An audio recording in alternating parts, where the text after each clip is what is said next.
سوال ہے، میں سگریٹ پیتا ہوں، یہ میں اپنے بارے میں نہیں کہہ رہا یہ کویسچن ہے میرے پاس۔ کہہ رہا ہے کہ سائل کہہ رہا ہے میں سگریٹ پیتا ہوں، کیا سگریٹ کے بعد میں موبائل فون میں قرآن کریم پڑھ سکتا ہوں؟ دو چیزیں ہیں جی، پہلی چیز یہ ہے کہ میں اور آپ بات کر رہے ہیں، جی، میرے یا آپ کے منہ سے سمیل آ رہی ہو تو ہم دونوں میں سے کسی دوسرے کو اچھا لگے گا؟ ناگوار گزرے گا، سخت ناگوار گزرے گا۔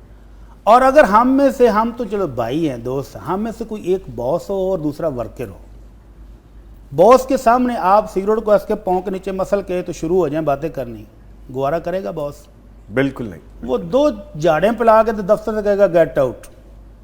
یہ ایک دنیا کا ہم جیسا انسان ہے جو یہ برداشت نہیں کرتا کہ آپ میرے ساتھ بات کر رہے ہو اور آپ کو مجھ سے سمیل آ رہی ہے، چلو جاؤ۔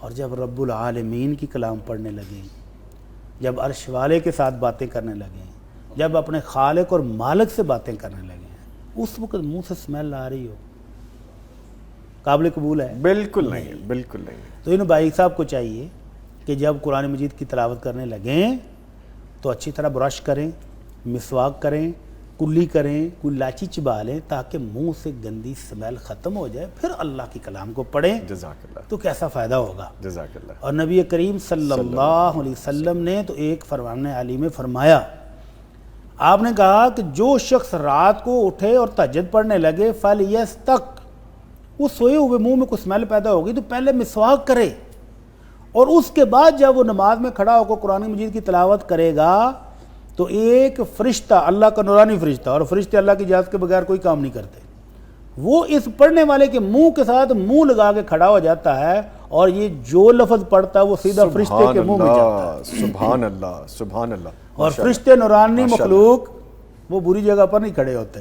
ماشاءاللہ۔ تو قرآن کی تلاوت ایک بہت بڑی سعادت ہے، اپنے رب سے ہم کلام ہونا ہے، اس کی کلمات، اس کی تعلیمات کو پڑھنا ہے، تو اس کے لیے منہ کا صاف ہونا اشد ضروری ہے۔ بلکہ یہ تو سگریٹ ہے نا جس کے اوپر بھی لکھا ہوا ہے مضر صحت ہے، گندی چیز ہے، بدبودار چیز ہے۔ حلال اور پکیزہ لہسن اور پیاز جی، حلال ہے، لیکن کچے میں اسمیل ہوتی ہے جو سیلڈ کے طور پر ہم کھاتے ہیں۔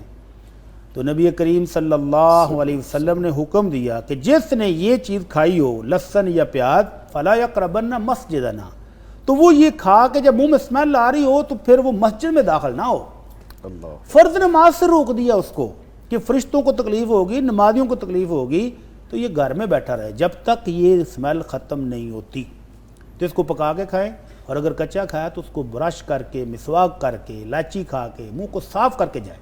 تو اس بھائی صاحب کو بھی مشورہ یہی ہے، پہلی بات تو یہ ہے کہ سگریٹ مضر صحت ہے، جی، جی، چھوڑ دینی چاہیے۔ یہ کون سی صحت افزا چیز ہے جو کھائیں؟ ابھی آپ سبزیوں اور پھلوں کی بات کر رہے ہیں، تو گرمیوں میں اللہ تعالیٰ نے اتنے خوبصورت، اور پاکستان اللہ کی بہت بڑی نعمت، اور اس میں پھلوں کی ایسی بختات ہے، ہم دیکھتے ہیں ابھی ایک کا سیزن ختم ہو رہا ہوتا ہے اور 10 اور نئے آ جاتے ہیں۔ تو بھائی جتنے پیسے سگریٹ پر ضائع کرتے ہو وہ پھل کھاؤ، صحت بھی بنے گی، مزہ بھی لو۔